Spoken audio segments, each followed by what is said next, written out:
अल्लाह का हुक्म हुआ, जन्नत से उतर जाओ, तुम आपस में एक दूसरे के दुश्मन होगे और तुम्हारे वास्ते जमीन में रहने की जगह है और एक वक्त तक नफा हासिल करना है।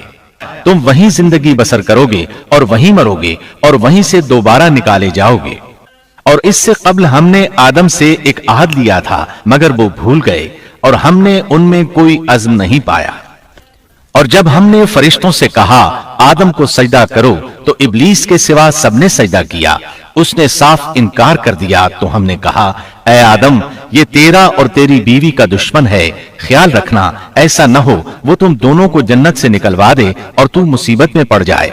यहाँ तो तुझे ये आराम है कि न तू भूखा होता है और न नंगा, और न तू यहाँ प्यासा होता है और न धूप से तकलीफ उठाता है।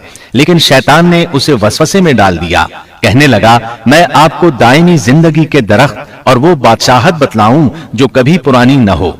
चुनाचे उन दोनों ने उस दरख्त से खाया, बस उनके सतर खुल गए और वो बहिश्त के पत्ते अपने ऊपर चिपकाने लगे। आदम ने अपने रब की नाफरमानी की, बस बहक गया।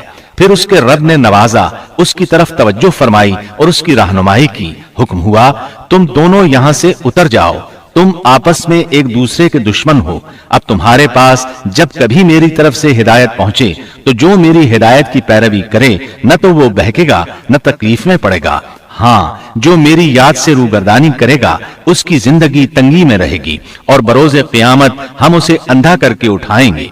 आदम अलैहिस्सलाम जमीन पर उतरे और अपने रब से तौबा के कलिमात सीख लिए। वो कलिमात ये हैं, रब्बना ज़लमना अनफुसना व इन लम तग़फिर लना व तरहमना लनकूनन्न मिनल खासिरीन।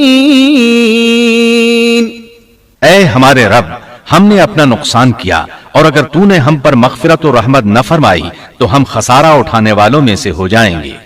आदम अलैहिस्सलाम जमीन पर उतरे और उनके साथ हव्वा अलैहिस्सलाम भी उतरी और उनके साथ ही इब्लीस को भी उतारा गया।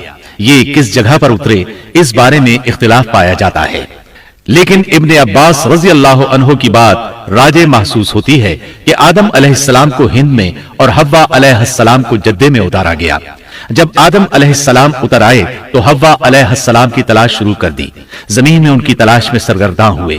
आखिरकार मैदान अरफात में दोनों की मुलाकात हो गई। चूंकि मैदान अरफात में दोनों ने एक दूसरे की मारिफत हासिल की थी और उनका आपस में तारुफ हुआ था, लिहाजा इसी मुनासिबत से इस मैदान का नाम अरफात मशहूर हो गया।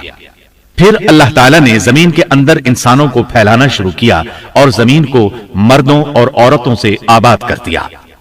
इमाम तबरी रहमतुल्लाह अलैह बयान करते हैं कि हव्वा अलैहिस्सलाम ने आदम अलैहिस्सलाम के लिए 20 विलादतों में 40 बच्चों को जन्म दिया।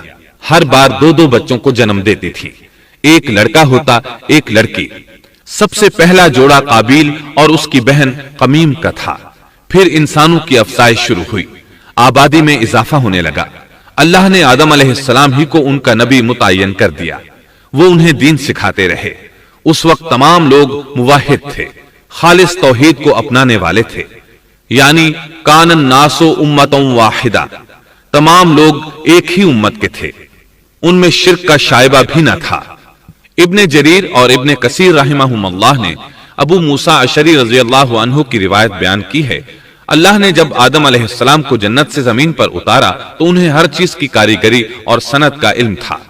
जब वो उतरे तो आलिम भी थे, लिबास में मलबूस भी थे, कामकाज के तमाम तरीकों से बाखबर भी थे, लोहे, आग, लकड़ी और कपड़े के इस्तेमाल से भी बखूबी वाकिफ थे। हमारे बरक्स वो इन कामों को अपनी इब्तिदा ही से जान चुके थे, क्योंकि हम सब लोगों का हाल यह है कि जब तक सिखाया न जाए हमें कुछ नहीं आता। आज के दौर में बाज़ अफ्रीकी कबाइल के अफराद वहशियाना और गैर मुहज़्ज़ब जिंदगी गुजारते हैं। उलमा का कहना है कि ये लोग जमीन पर रहने वालों में से गुमराह तरीन इंसान हैं। इन्होंने